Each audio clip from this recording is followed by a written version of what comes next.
This is Before the Ash, where you, the listener, get the chance to learn about all things cigars. A cigar passes through hundreds of hands before it's on the shelves of your local store, so stick around and learn a little bit before it ends up in its final hands, yours. Connor Coles here, kicking off the first episode of my venture into podcasting with a cigar review. Any of you who have been following my Instagram blog or my blog here on this website are used to reading my reviews. But I thought this would be a great way to deliver that same content and give you a little bit more bang for your buck while you digest it. I work at a cigar lounge, and the first question I always receive when a customer peers around the cabinets that are filled with cigars is, what do you recommend? Normally I'll ask what they usually like to smoke, the strength of the body, the blends, but with how many cigars that are on the market, I feel like it's more important to encourage a customer to try something new. Just today, I had a customer who only smokes Ashton, Connecticut Churchills ask me for my recommendations. Normally you might go to Perdomo Champagnes, Romeo Julieta Connecticut's, or something of that same profile. Instead, I figured, why not push that boundary, recommending the new AJ Fernandez Dorado in the new 2022 CAO Vision. The Honduran tobacco of the Vision, Habano of the Dorado, giving more of a medium-bodied smoke with a lot of flavor. I'll step off my soapbox now, but I just want to encourage all of you to push the envelope a bit with your portfolio of cigars that you smoke. I hope my reviews can give you a little bit more encouragement to try something new.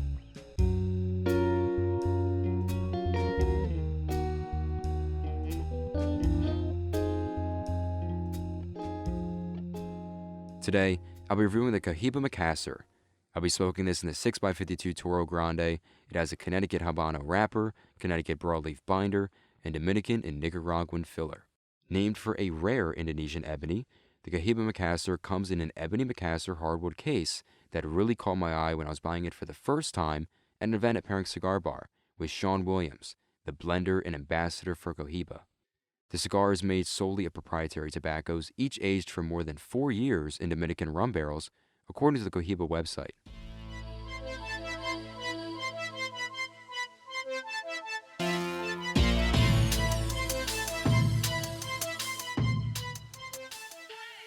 The Macassar is the successor to the Cohiba Commodore. Introduced in late 2013, the Commodore generated considerable attention because it was done as a collaboration between General Cigar Company's Cohiba brand and the musician Jay-Z, according to William Cooper of Cigar Coop. After they discontinued the Commodore line, they released the Macassar. Now that all of your taste buds are tingling after hearing all that, let's get down to smoking this cigar.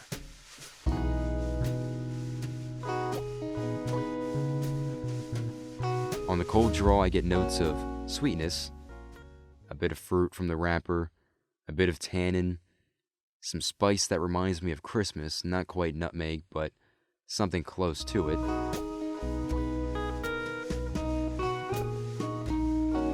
During the first third, I had that fruitiness from the wrapper retain the flavor for the first few puffs.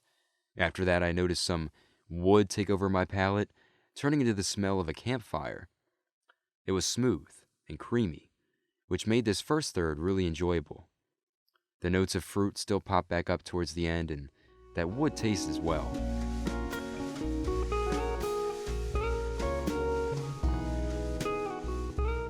In the middle third, that earthy, woody campfire taste dominated the start.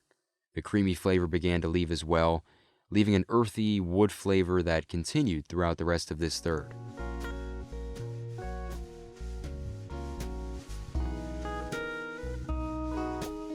During this final third, I did not have many new notes pop up. It bounced back to the campfire taste from before with that earthy flavor all the way to the finish. Overall, this is a cigar that I enjoyed. On the first night I had it, I paired it with an old-fashioned since that was the recommended drink, and it really did go well with it. Smoking it this second time, I had it with a bottle of water, as well as 85% cacao chocolate to cleanse my palate before lighting up. Now let's take a minute to read some of the latest cigar news before we hop into the ratings. Established in 2021, the Oliva Helping Hands Foundation was launched by Oliva Cigar Company with the aim of building a better future for the children of Nicaragua and their families. Their inaugural project is Oliva Escuela Elemental, a school that they plan to build in Esteli. When it first opens, it will start with 3 preschool classrooms and a first grade class, Every year after, a new grade will be added, eventually reaching a capacity of 350 students and reaching up to 8th grade. Most of the funds raised by the foundation will go toward purchasing the land and constructing the 30,000 square foot school, with hopes of opening its doors in 2024. The foundation has already made an immediate impact by way of an annual holiday toy drive, which this year aims to send 3,000 toys to the children of Nicaragua during the holiday season. So far, 1,000 toys have been collected. All of this according to Garrett Rutledge of Cigar Aficionado. Now, let's get back to rating the cigar.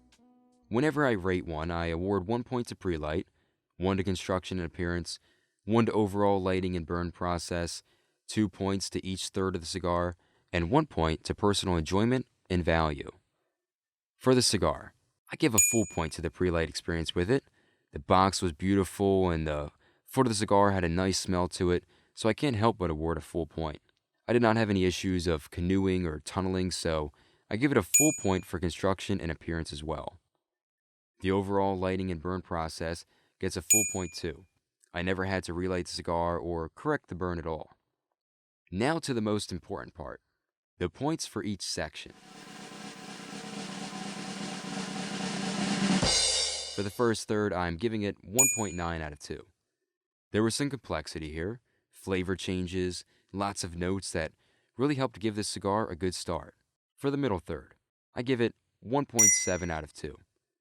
The complexity began to dip down a little bit in this section, having a couple consistent notes throughout, but nothing really amazed me or struck me as unique. The last third receives 1.5 out of 2.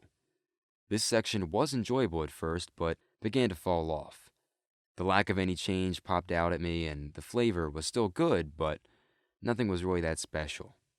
For my personal enjoyment and value, I award 0.8 out of 1. For how much you pay for this cigar, you might expect a bit more from it.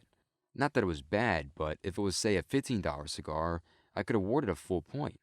But for $30, you have to think that this cigar will be just a bit more complex. This gives it a total score of 8.9 out of 10. It's a good cigar that I'm glad I tried. It may go well with a red wine. Harkening back to those notes of tannin I got at the start, that could really help accentuate some of the notes and perhaps create a better experience with this cigar.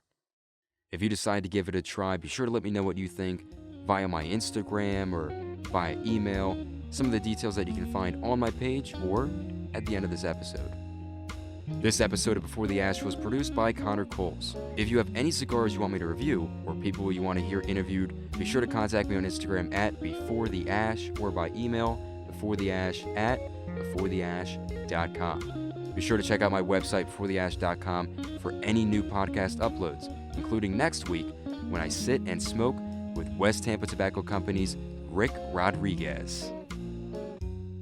All of the jazz music used in this episode was from Holizna CC0 on freemusicarchive.org, and the Jay-Z beat was from Loudly Soundtracks on YouTube.